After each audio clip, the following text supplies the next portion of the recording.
If I lost everything tomorrow, the accounts, the assets, because the version of me that built it all once already knows something most people never learn. Wealth was never about the money. It was about the mind that made it invisible. Somewhere out there, right now, a man is driving a car worth less than his monthly grocery bill. His watch is unremarkable. His clothes are plain. Nobody photographs him. Nobody tags him. And yet, he could buy the building you are standing in that without blinking, while somewhere else, a man in a rented Lamborghini is posting from a hotel suite he cannot actually afford past the weekend, performing a version of success that will collapse the moment the applause stops. This is the divide nobody teaches you. Visibility is not wealth. Visibility is often the opposite of it. If I had to start over, with nothing, I would not chase the appearance of success.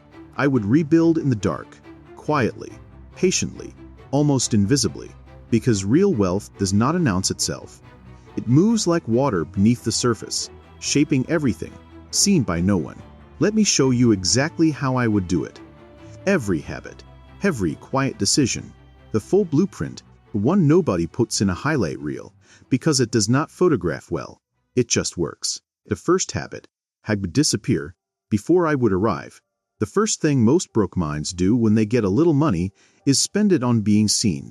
New watch, new car, new captions, a subtle change in tone when they talk about their week. I would do the opposite. I would let people believe I was still struggling, long after I was not. There is a strange kind of power in being underestimated. When people do not know what you have, they cannot manipulate you for it, cannot resent you for it, cannot ask you for it. Silence becomes armor. It becomes a moat round a castle nobody knows exists. The wealthy understand this instinctively. The less the world knows about your position, the more freedom you retain to build it. Every secret kept is a decision, protected from outside interference, from opinions, from jealousy, from the countless small pressures that derail a person before their plan has time to mature. I would let my success stay a rumor, not a headline. The second habit, I would master boredom before I mastered money. Nothing kills wealth building faster than the need for excitement. Every impulsive decision, the meme stock, the flashy business idea, the emotional trade comes from a mind addicted to stimulation. The quiet wealthy have trained themselves out of that addiction, the same way an athlete trains a bad habit out of their swing. They can sit with boring. They can hold an asset for 10 years without checking it daily. They can live the same modest week over and over, wake, work, save, invest, sleep, unbothered, while their money compounds in silence behind the scenes of an unremarkable life. If I had to start over, the first discipline I would rebuild is not financial, it is emotional. Boredom tolerance is the real currency of the wealthy, because the market does not reward the people who feel the most. It rewards the people who feel the least and act anyway, on schedule, without drama. Excitement is expensive. Boredom, chosen on purpose, is the most profitable emotion a person can master. The third habit, I would build assets instead of buying applause. Here is the trap. Spending feels like progress. A new possession gives an immediate hit of identity. Look, I have arrived. But possessions depreciate. Applause fades. Identity built on things is a house built on sand, and sand shifts the moment the tide changes. Assets, on the other hand, are silent. They do not post. They do not perform. A rental property does not care if you are impressed by it. A stock portfolio does not need validation. It simply grows, indifferent to whether anyone's watching, indifferent to whether you feel like checking on it today. If I had nothing, I would starve my ego and feed my assets. Every dollar would face one question before it left my hand. Does this make me look rich, or does this make me rich? Only one of those is real. Only one of those is still there in 10 years. The wealthy do not buy things to feel rich. They buy things that make them richer and let the world assume whatever it wants in the meantime. The fourth habit, I would choose my circle. Like I was choosing my future self. You cannot outearn the ceiling of your environment. If everyone around you spends recklessly, jokes about debt, and treats money like entertainment, you will absorb that psychology, no matter how disciplined you think you are. Behavior is contagious. Beliefs are contagious. And most people catch their financial habits the same way they catch a cold, without noticing the moment of infection. So I would quietly, without announcement or confrontation, drift toward people who think in decades, not weekends. People who talk about ownership instead of appearances.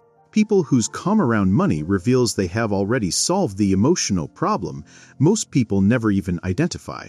I would not cut anyone off dramatically. I would simply stop feeding the relationships that fed my worst instincts and start feeding the ones that modeled the version of me I was trying to become. Proximity is destiny. Choose carefully who gets close enough to shape you, because they will, whether you notice it or not. The fifth habit, I would let my life look smaller than it is. This might be the most counterintuitive rule of quiet wealth. Dress down your reality, even as it expands. Not because you are ashamed of success, but because visible success invites friction, envy, requests, danger, distraction. The moment people believe you have made it, their behavior towards you changes, often in ways that cost you more than the success itself is worth. Suddenly, everyone has a business idea for you to fund. Everyone has an emergency only your wallet can solve. The quietly wealthy understand something the world resists.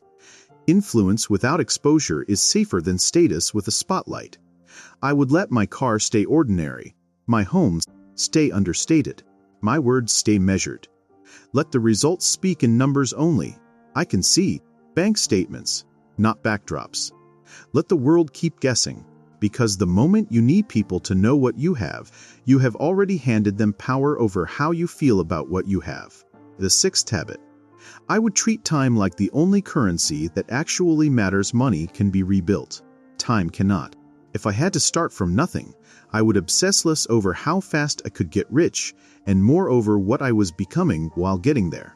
Because here is the quiet truth almost no one says out loud.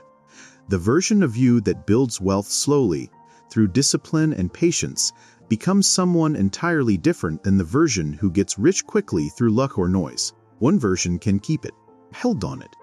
Pass it down to people who will actually respect it because they watched it get built.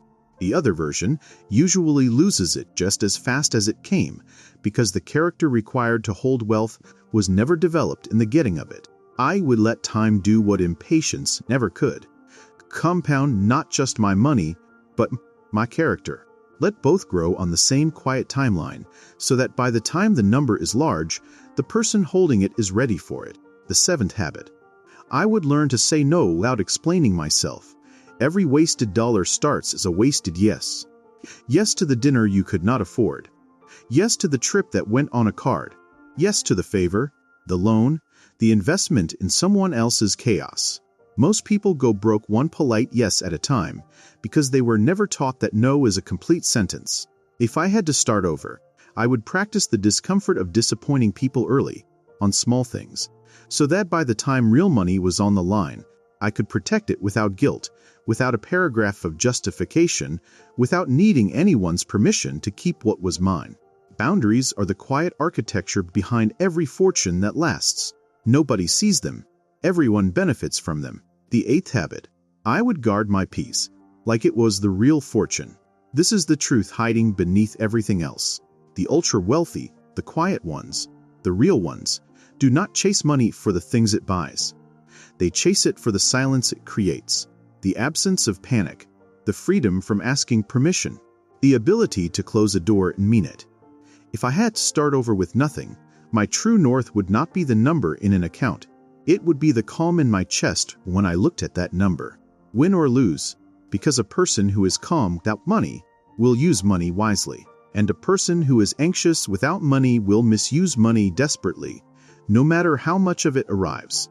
Peace is not the reward at the end of wealth. Peace is the soil wealth actually grows in. The deeper truth. Here is what almost no one tells you about wealth. It is not built by chasing money. It is built by becoming a person money is attracted to. Discipline attracts money. Patience attracts money. Talents attracts money.